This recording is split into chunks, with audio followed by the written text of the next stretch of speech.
Eu cheguei na universidade, aqui na UFG, em 2002, numa época em que ainda era a antiga Faculdade de Ciências Humanas e Filosofia. Em verdade, eu não tinha pretensões de fazer carreira acadêmica na minha vida, né? Quando eu vim para a UFG, eu já tinha 37 anos, eu já trabalhava há muitos anos na burocracia estatal em Brasília, e a possibilidade de ser professor, sendo bem sincero, não era algo que estava no meu horizonte ao longo da vida, embora eu seja filho, né, de professor de história e mãe alfabetizadora, e tenha sempre, claro, o horizonte da educação como parte da minha vida, né? Mas foi em 98, 99, quando eu resolvi trabalhar numa faculdade privada em Brasília, exatamente porque eu estava precisando de um pouco mais de grana, além do que eu recebia, né, no meu trabalho como servidor público, que eu descobri a docência, né? E de fato descobri que ali era o meu espaço de realização, era o meu espaço de alegria, e a minha chance de ter uma vida onde eu não ficava pensando, daqui a 27 anos, quando eu me aposentar, eu vou fazer isso, eu vou fazer aquilo, e vou ser feliz, né? Vou ser uma pessoa contente. Então eu vim para Goiânia, não tenho nenhuma dúvida de que foi a melhor coisa que eu fiz na vida, né? Assim, eu entrei de licença por interesse particular no meu antigo trabalho e vim e estou aqui até hoje, 19 anos depois. O que eu pude observar ao longo desse período é como nossa universidade mudou, né? Eu cheguei, me dediquei, né, de corpo e alma às minhas atividades de professor, né, basicamente ensino, em alguma medida pesquisa, e com um pouco mais de tempo, né, as atividades de extensão foram se desenhando. E eu lembro muito que quando cheguei, acho que logo no início, né, o professor Francisco Rabelo, que é um dos nossos decanos, né, me convidou para ir a uma aula dele, né, dos seus estudantes do curso de Introdução às Ciências Sociais, que eram do primeiro ano. O regime ainda era anual, né, não era semestral, né, e era seriado, não era por créditos, então era outro mundo, literalmente, né? E eu fui lá, me apresentei, falei o que eu estudava, o que eu fazia, falei do tema da minha tese de doutorado, que era sobre conjugalidade homossexual, blá, blá, blá. E eu lembro muito que logo depois que eu saí, no intervalo né, entre uma aula e outra, né, uma estudante muito especial, que é a Fátima Regina, foi me procurar na minha sala e contou dos interesses dela, sobre os temas, as coisas que ela tinha estudado, que ela fazia. E a Fátima foi uma incrível articuladora de um grupo de estudos que começou a se reunir, talvez umas 2 semanas ou um mês depois, no horário de almoço. E a gente tinha 30, 35 pessoas nas reuniões interessadas nessa discussão. Boa parte não, uma parte dessas pessoas depois tiveram, alguns anos depois, um papel bem importante, né, na criação daquilo que foi o Sertão, que é o núcleo ao qual eu sou vinculado, né, o núcleo principal ao que eu sou vinculado, que é um núcleo de ensino, extensão e pesquisa em gênero e sexualidade. Mas isso a gente já está falando de 2006, 2007, né, são alguns anos depois. Mas parte desses estudantes também estava fortemente vinculada a um outro grupo chamado Colcha de Retalho, e esse grupo era um grupo de estudantes LGBTs, feministas, pessoas gay-friendly, que estavam preocupados em criar uma universidade mais democrática, uma universidade mais aberta à diferença e que tivesse capacidade de acolher, né, a diversidade de pessoas que estavam chegando por aqui. Bom, em 2005, não, 2006, eu terminei me afastando por um ano, fui fazer estágio pós-doutoral na Universidade Complutense de Madrid. Foi uma experiência muito rica para a minha vida. Em 2008, a gente estava começando a tentar fazer muitas coisas, né, relacionadas ao sertão, mas também, ao mesmo tempo, surgiram demandas de ordem administrativa, né, no então Departamento de Ciências Sociais da FCHF, e particularmente a definição do novo chefe de departamento, ou da nova chefe de departamento e coordenador do curso de Ciências Sociais, né, que era o único que existia da atual FCS na época. E eu lembro bem que quando esse tema surgiu, né, no nosso conselho, na nossa reunião de departamento, e se precisava constituir uma comissão eleitoral, eu me candidatei para ser parte da comissão eleitoral, exatamente porque todo mundo sabe que quem é da comissão eleitoral é inelegível, né? E eu não estava com pretensões de ter nenhum envolvimento com a gestão naquele momento, nem me imaginava em cargos de gestão, enfim, nada disso. Mas o fato é que a gente teve que adiar as eleições por 2 vezes, porque não havia pessoas interessadas, colegas docentes, em serem candidatos, até que, depois de tentar convencer praticamente todo mundo, né, a ser candidato a chefe de departamento, eu convenci a mim mesmo né, pensando que esses cargos são rotativos e que em algum momento isso ia chegar para mim. Eu, enfim, disse, pode ser agora, né? Então, em parceria com a professora Maria Luísa Rodrigues, que era da antropologia, hoje ela está aposentada, nós nos candidatamos a chefe de departamento, obviamente fomos eleitos, éramos candidatos únicos, né? E assumimos a chefia, né, do nosso departamento. Qual não foi a surpresa quando, mais ou menos uns 3 ou 4 meses depois, né, da gente ter tomado posse, chegou da parte da reitoria a informação de que a FCHF seria dividida em 3 unidades acadêmicas. Essa tinha sido uma decisão tomada em fins dos anos 90, mas que nunca tinha sido implementada. Eu estou falando aqui de 2008, né? Embora uma decisão relativamente antiga, não tinha sido implementada porque não havia os cargos de direção para remunerarem os diretores em decorrência da divisão de uma unidade acadêmica em 3.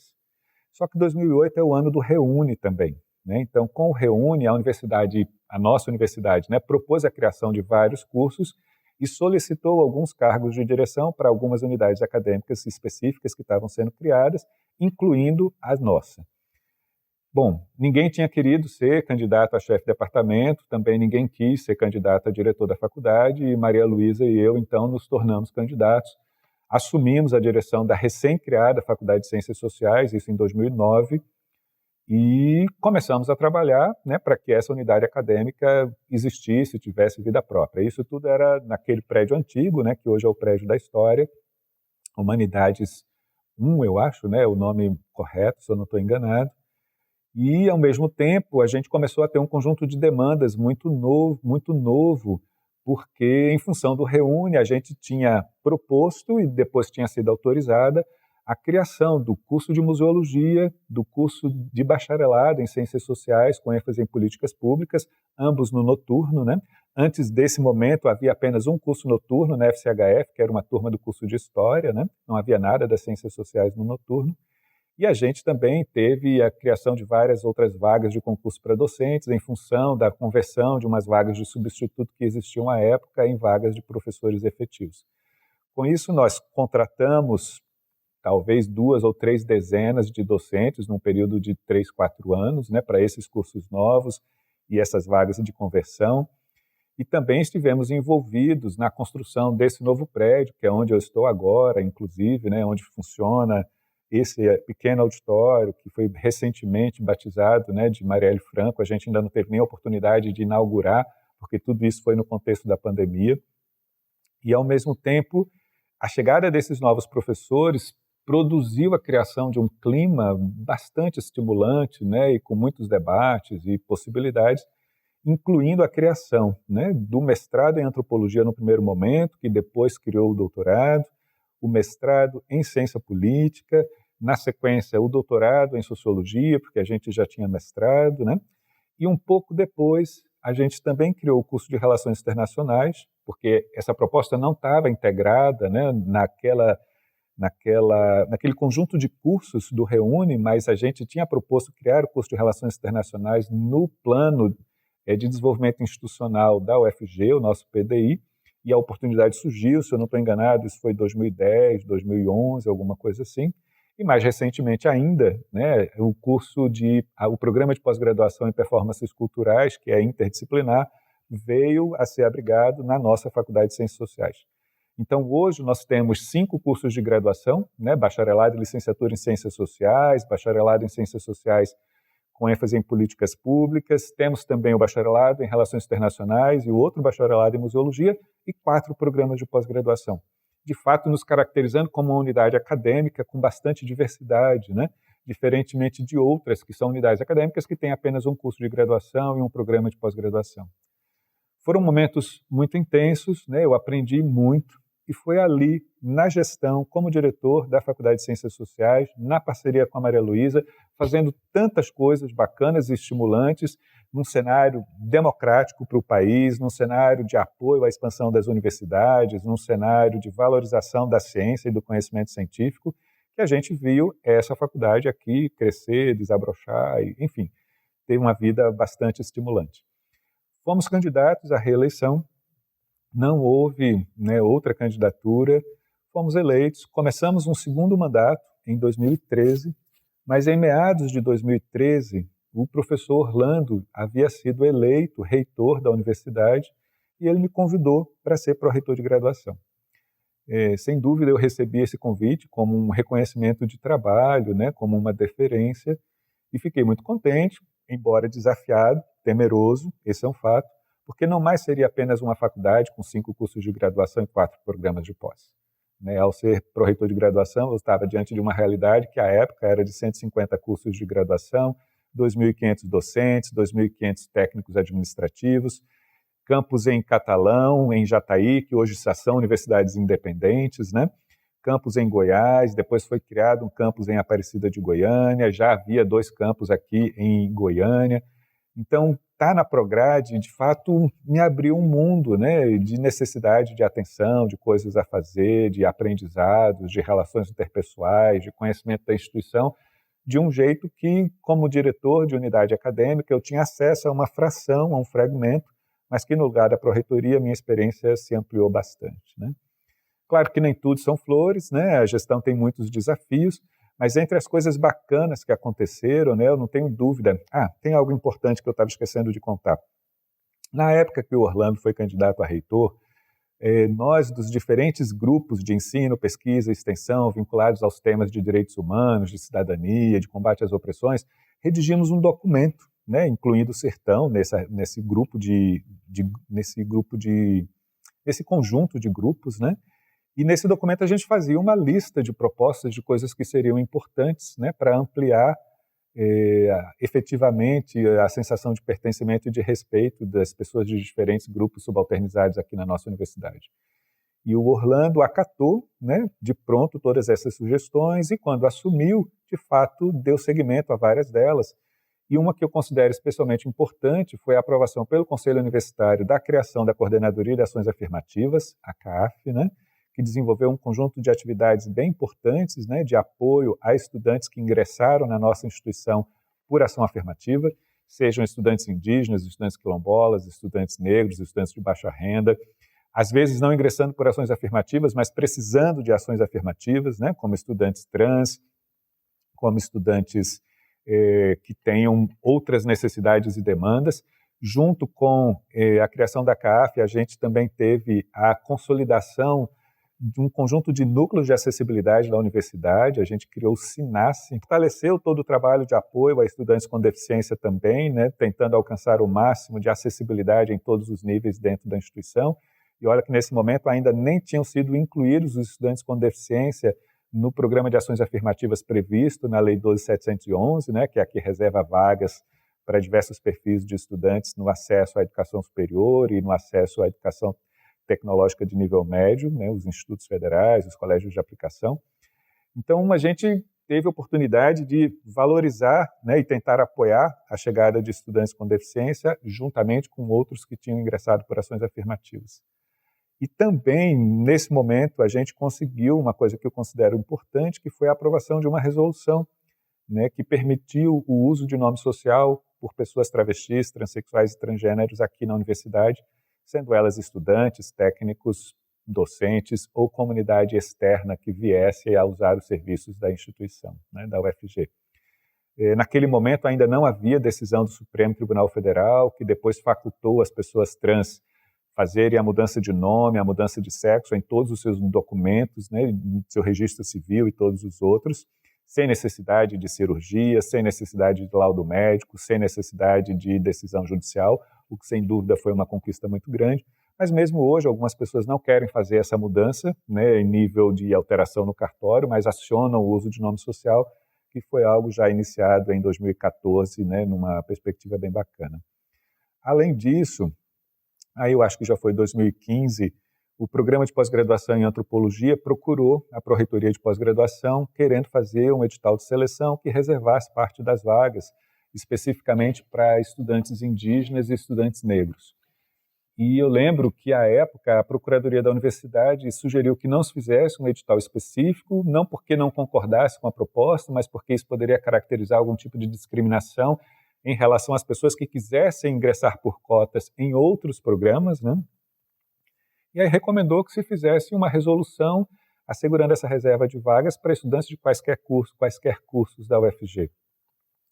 E aí o Zé Alexandre, né, que é meu amigo e à época era o pró-reitor de pós-graduação da nossa universidade, me procurou, até porque sabia, obviamente, que eu era da FCS, a demanda era do programa de antropologia, sabia do meu envolvimento com esses debates e esses temas, e a gente deu seguimento a uma discussão muito grande na universidade, que terminou culminando com a aprovação de uma resolução em 2015, se eu não estou enganado, 14, não, acho que é 15, que previa a reserva de 20% das vagas de todos os cursos de pós-graduação stricto sensu, né, mestrado e doutorado da UFG, para estudantes negros e indígenas. Claro que 20% é um percentual muito pequeno, né, considerando a representatividade da população negra no contexto da população brasileira, né, e a quantidade de indígenas que existe também, mas naquela época foi uma iniciativa bastante arrojada e pioneira, considerando que apenas a UNEB, desde 2002, tinha uma política de reserva de vagas para estudantes negros e indígenas nos programas de pós-graduação da UNEB, né? Então, 12, 13 anos sem que nenhuma universidade federal fizesse isso e a UFG terminou sendo pioneira. Então, acho que essas são ilustrações de coisas que ter estado na gestão superior da universidade, como pró-reitor de graduação, me permitiu participar e que, como diretor de unidade acadêmica, eu também participaria desse tipo de debate, mas sem o protagonismo que está no cargo, muitas vezes permite, faculta, né, e proporciona espaços de interlocução. E um debate muito forte que surgiu, acho que em 2016, foi sobre denúncias de assédio, né, assédio sexual e assédio moral aqui na universidade. E esses debates se ampliaram e coincidiu que, numa determinada altura de 2016, eu lembro que era de noite, quando chegou a notícia de que uma estudante tinha sido encontrada aqui no campus Samambaia, próximo, inclusive, da nossa unidade antiga, FCHF, a FIC, né, a antiga FACOMB, e que ela supostamente teria sido violentada e estava desnorteada, e, enfim, resolveu-se procurar quem seria a pessoa que tinha feito produzido aquela situação de violência. Não se encontrou naquele dia, polícia, imprensa, e gerou-se uma comoção. Houve uma manifestação muito expressiva no dia seguinte, né, expressiva quantitativamente e em termos da força da organização das pessoas, que fizeram uma caminhada até a reitoria e depois decidiram por ocupar o prédio da reitoria, né, até que uma solução fosse encontrada para a denúncia de violência que tinha acontecido. E essa foi uma experiência muito forte, muito impactante, eu acho que para a nossa instituição e para mim mesmo como pessoa, né, como docente e alguém que estuda gênero, sexualidade e outros eixos de subordinação, né, outras marcas da diferença.